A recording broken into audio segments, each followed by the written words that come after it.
r/AskReddit. People who did a long time in prison. 5 years plus. What was your biggest shock of the outside world? Just money in general. You have no idea how to handle money. That takes a little time to get used to. Damn. I would literally never ever think about this. This might be a dumb question, but would you be in trouble for having money in your cell? Not that it does much good there anyway, but just curious. In Washington state prisons, possession of currency of any kind is banned. This results in odd secondary consequences, such as Magic the Gathering cards being outlawed because they are trading cards and thus a form of currency. Buying, selling, trading, borrowing, loaning, giving, it's all explicitly forbidden. Had family that served time where canned mackerel was the currency. White collar guy comes in and becomes the betting bookie. He gets sick of the stacks of canned mackerel. He declares that all gambling will instead be done with spam instead. Mackerel becomes worthless overnight. Spam is the new currency of the people. 5 years for aggravated assault and robbery. I was 3 months past my 18th birthday when I was sentenced. I lived in a small railroad town in south central PA. I guess one of the biggest shocks for me was how much the town had changed. The scrubland, where we rode our bikes and dirt bikes, is now a strip mall. My friend's driveway is now the main road through that part of town. Someone fixed up the old dive bar and turned it into a fairly popular restaurant and bar. Hell, whole developments popped up all over the place. And while I wouldn't exactly call the changes gentrification, the town certainly has improved as far as standards of living, without ridiculously increasing the cost of living. Shock number 2 was internet access. AOL, NetZero, Earthlink, etc. were the go-tos then, but phased out within a couple years of my release as faster access from cable companies became more widely available and affordable. I have a friend who works as a corrections officer. He works a county jail, so he sees people who are awaiting trial, serving short sentences, or awaiting transfer to long-term stays in prison, so he tends to see people at the start of their service to the state. One of the bigger shocks he sees affecting these new inmates is how they've suddenly been cut off from the internet. No social media, no YouTube, nothing, and this outage will go on for years. Yes, there are black market ways to get access, but the initial shock can be pretty severe. Most of us don't realize how addicted we really are to our access. I feel like my technology life has impacted my ability to read a book. It's like I have ADHD now regarding just sitting there and trying to read. Not enough stimulation or something, so I inevitably put it down and go back to my phone, tablet, or laptop. I hate it. I grew up without a TV and have always been a huge reader, and although I'm surrounded by books, I haven't finished one in a few years. I interned at a private criminal defense firm. The most notable shock of any of our released clients had to be one man who in prison for 16 years, odd amount because he was paroled as part of plea deal. He had a daughter who was just a child at the time he was incarcerated, and when he got out, she had just had a baby, his first grandchild. She didn't tell him about the pregnancy beforehand. She wanted it to be a surprise upon his release. I wasn't there when our old client met his newest family member or his now adult daughter, but when he came in a few months later, he still couldn't talk about the new baby without crying happy tears. He had a picture in his wallet of his daughter when she was little he brought with him to prison and showed us the new picture of his grandchild he keeps with it now. Very sweet, but bittersweet too. His daughter basically didn't have a dad growing up. I'm not trying to say the guy was a bad dude. For all I know he could have just smoked some weed and ended up on the wrong side of shitty drug laws. I just feel bad for the daughter who missed growing up with a dad who clearly loved her. I was in for robbery too, mandatory minimum of 5 years, 10 months. One of the hardest things for me once I got out was making choices. Let me explain. In prison, you might have 2 choices for shampoo if you're lucky. The first time I went shopping for hygiene essentials was at Target. I remember being so overwhelmed by the amount of choices for shampoo and having no idea which one to get. I stood in that aisle and cried for a few minutes before I just left without getting anything. When I was 15, my parents sent me to live in a cult disguised as a residential care facility for troubled teens. It was worse than prison. Every tiny aspect of life was controlled. A year later, they asked my mom to take me out. Basically, they quietly kicked me out and she sent me to an actual therapeutic residential school with counseling and other resources. I too was overwhelmed by having to make even small choices. The other kids asked me what kind of music I liked. I didn't know. What to wear or what's my style. I don't know.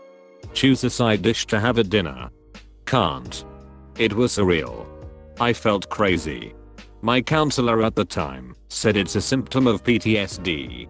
I hope you're doing better now. I am. That was 20 years ago for me.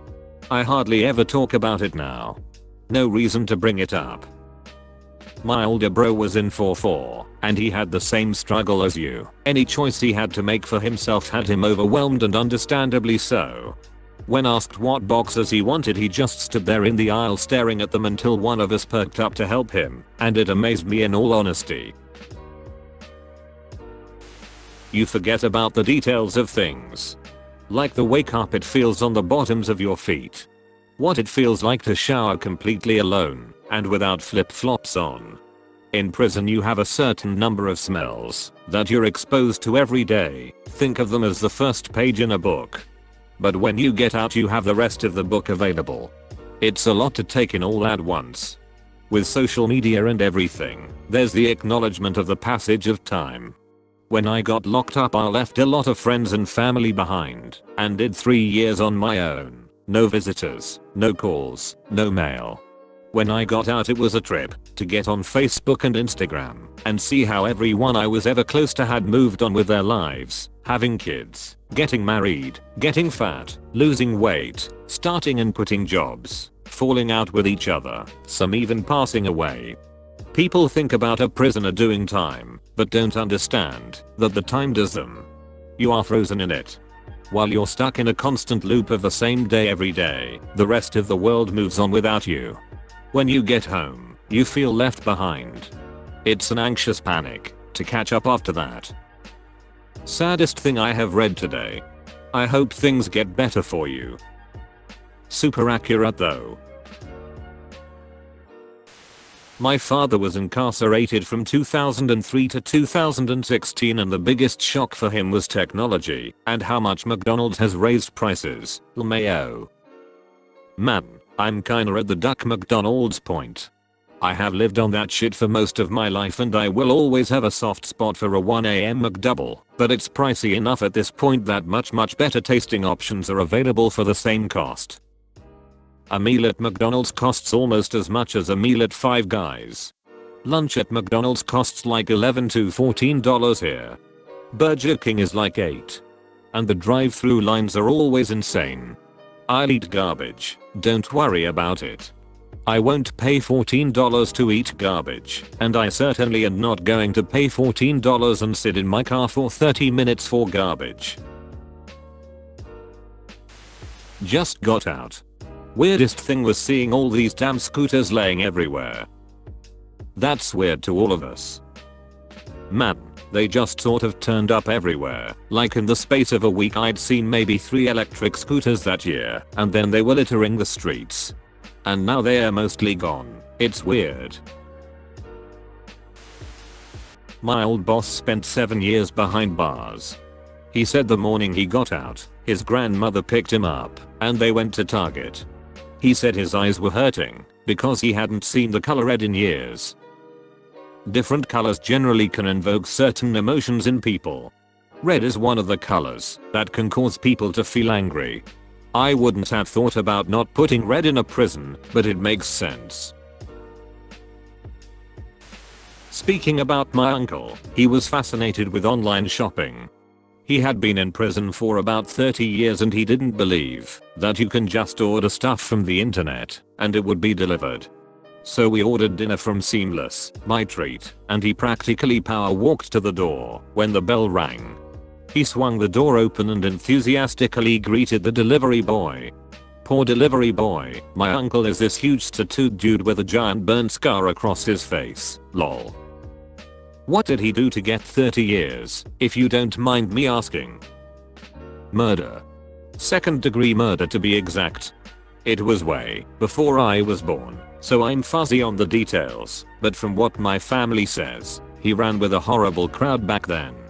He and a few of his buddies went to collect on a debt with intentions of scaring the family a bit, but it ended up with them accidentally pushing the wife off the balcony.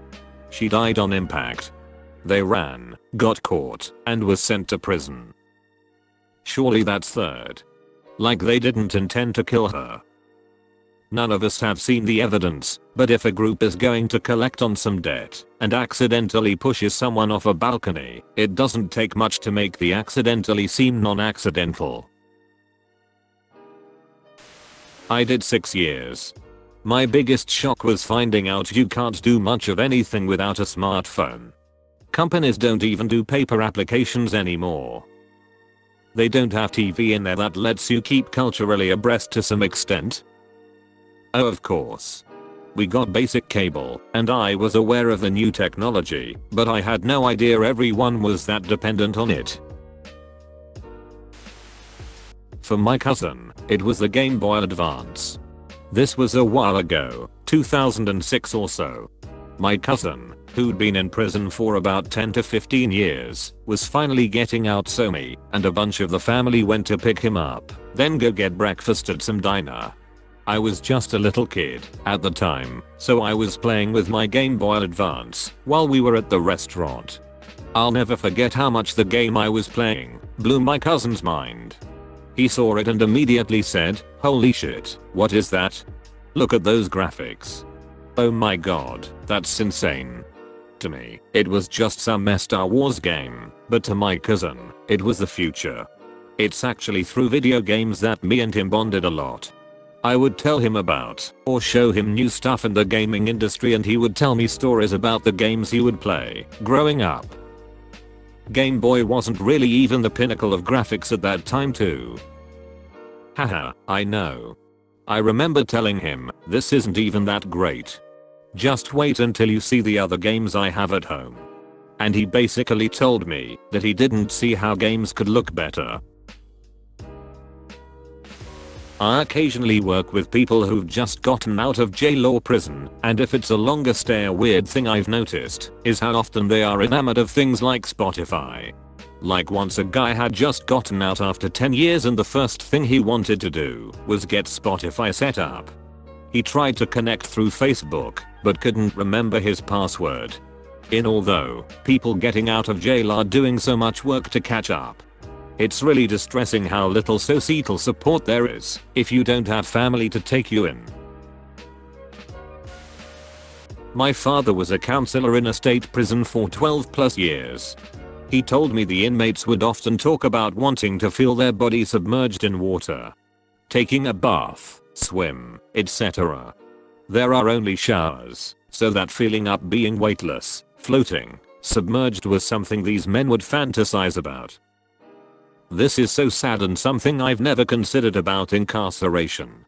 There's something so innocent and innately human about the desire to jump in a river on a hot day or to take a warm bath in the middle of winter. I did 4 years. The day I got out, my uncle took me to Walmart to get everything I needed. I went off by myself to get the things on my list. First I went to the lotion aisle. I was looking at all the lotion and became so overwhelmed by all the choices: dry skin, healing, scented, etc. In there I had no choices and was given what I needed. Having all these options overwhelmed me. I gave my list to my uncle to get it for me. It was really hard to go out in public for a while. The first night I tried sleeping in a dark bedroom like I did before prison, but couldn't do it. My dad slept on the living room couch with a TV on, so I slept on the other couch. I needed to sleep around people and noise for a while until I got used to being alone again. I was surprised because one of the things I missed the most was sleeping in a dark, quiet room, alone in a comfortable bed. For a long time I slept with my arm or a pillow over my head because of noise and bugs.